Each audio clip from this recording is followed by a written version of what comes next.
नमस्कार दोस्तों, मैं doctor Sanjay Sharma, dermatologist and hair transplant surgeon. बहुत बार देखने में आता है कि फीमेल पेशेंट भी अपनी रिसीडिंग हेयर लाइन से परेशान हैं और वो भी हेयर ट्रांसप्लांट के बारे में सोच रही हैं, पर ये इनका नंबर बहुत कम होता है क्योंकि बहुत सारी कम गर्ल्स होती हैं जिनका हेयर ट्रांसप्लांट होता है और जिनका होता है वो भी अपने मतलब बोलना चाहिए वीडियो के राइट्स नहीं देते हमको प्रमोशन करने के लिए। हमने किया है फीमेल पेशेंट्स के हेयर ट्रांसप्लांट, लेकिन उनकी परमिशन नहीं है कि उनके पिक्चर्स हम शेयर कर सकें।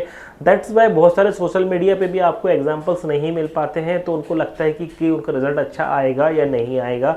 तो इस टॉपिक पे मैं आपको हल्का सा आज जो ब्रीफ करता हूँ। सबसे पहली बात यह है कि फीमेल का हेयर ट्रांसप्लांट कब करना चाहिए। तो फीमेल में भी जो हार्मोनल बाल्डनेस होती है उसको बोलते हैं फीमेल पैटर्न हेयर लॉस, यानी FPHL। तो उस कंडीशन में यहाँ पे पूरा बाल्डनेस गोल दिखने लगता है। वो उनका सबसे पहले मांग जो है वो हल्का हल्का पार्टीशन होना चालू होता है। उसको हम बोलते हैं कि एक मतलब उसके लिए टर्म यूज़ करते हैं क्रिसमस ट्री पैटर्न एक डेवलप होना चालू होता है। फिर उसके बाद एक स्टेज आती है जबकि ये पूरा टॉप का उनका ब्लैंक दिखने लगता है, जबकि उनके आइट साइड के बाल अच्छे हैं। तो इन दैट केस अगर उस फीमेल के रूट्स जो है निकाल के पीछे से आगे लगाए जाए तो उनका अच्छा रिजल्ट आने वाला है, मतलब वो अच्छे कैंडिडेट है हेयर ट्रांसप्लांट के लिए। सेकेंडली, अगर किसी को इंजरी हुई है, बर्न हुआ है, तो इन दैट केस जहाँ पे चोट लगी थी, स्टिचेस आए थे या फिर वहाँ पे उनका बर्न हुआ था, वहाँ उस एरिया में बाल नहीं आ रहे, वहाँ भी हेयर ट्रांसप्लांट कर सकते हैं हम। उसके लिए हम बोलते हैं ट्रॉमेटिक स्कार या फिर पोस्ट बर्न स्कार के केस में कर सकते हैं। इसके अलावा और कौन से केसेस हैं कि एक होता है फ्रंटल फाइब्रोजिंग एलोपेसिया, मतलब उनका मत्था जो है बड़ा होता जा रहा है बहुत ज़्यादा। इसके लिए हम आपके साथ जो इमेज शेयर कर रहे हैं कैसा दिखता है फ्रंटल फाइब्रोजिंग एलोपेसिया, तो इस केस में उनका मत्था बड़ा होकर अजीब सा दिख रहा है, तो उनकी हेयर लाइन दोबारा से हम बना सकते हैं। बहुत बार देखने में आता है सिख लड़कियां होती हैं पंजाबी, तो उनमें क्या होता है कि लंबी चोटी होती है, कुछ कुछ बांधते भी हैं वो सिर पे अपने, तो उसकी वजह से उनका क्या होता है ट्रैक्शन एलोपेसिया होता है। ट्रैक्शन एलोपेसिया से बाल उनके पीछे चले जाते हैं हेयर लाइन, तो वो वाली पेशेंट में भी हम क्या कर सकते हैं, न्यू हेयर बना सकते हैं।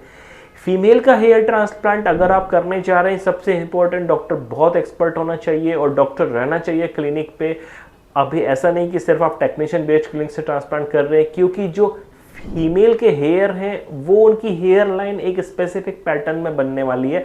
उसके लिए वो टिपिकल मैन का जो पैटर्न होता है एम पैटर्न, वो नहीं बनना चाहिए, बल्कि बेल शेप्ड हेयर लाइन, यानी इस तरीके से कर्व्ड वाली हेयर लाइन उनकी बनाई जाती है जो उनके चेहरे पे अच्छी लगती है।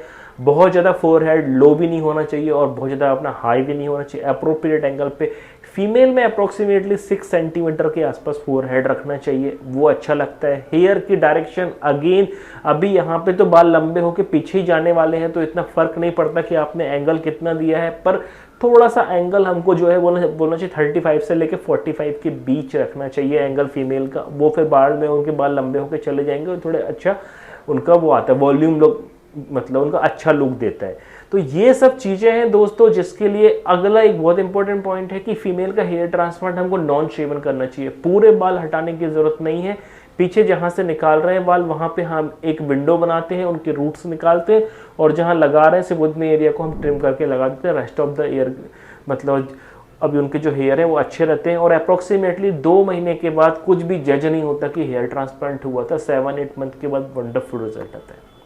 तो अगर आप भी वो कैंडिडेट हैं, फीमेल कैंडिडेट जिसको लग रहा है कि मुझे हेयर ट्रांसप्लांट लेना चाहिए, तो एक बार हमारे व्हाट्सएप नंबर पे आप कम्युनिकेट करिए। हम आपको बताएंगे कि क्या आपके लिए हेयर ट्रांसप्लांट है, या फिर आप जो है PRP, GFC या एक्सोसोम्स या फिर फॉलिकुलर स्टेम सेल थेरेपी, ऐसी बहुत सारी थेरेपीज हैं जिनकी हेल्प से आप अपने मतलब क्या हेयर की रीग्रोथ कर सकते हैं। तो हमारे अगले वीडियो तक बने रहिए उस टॉपिक पे।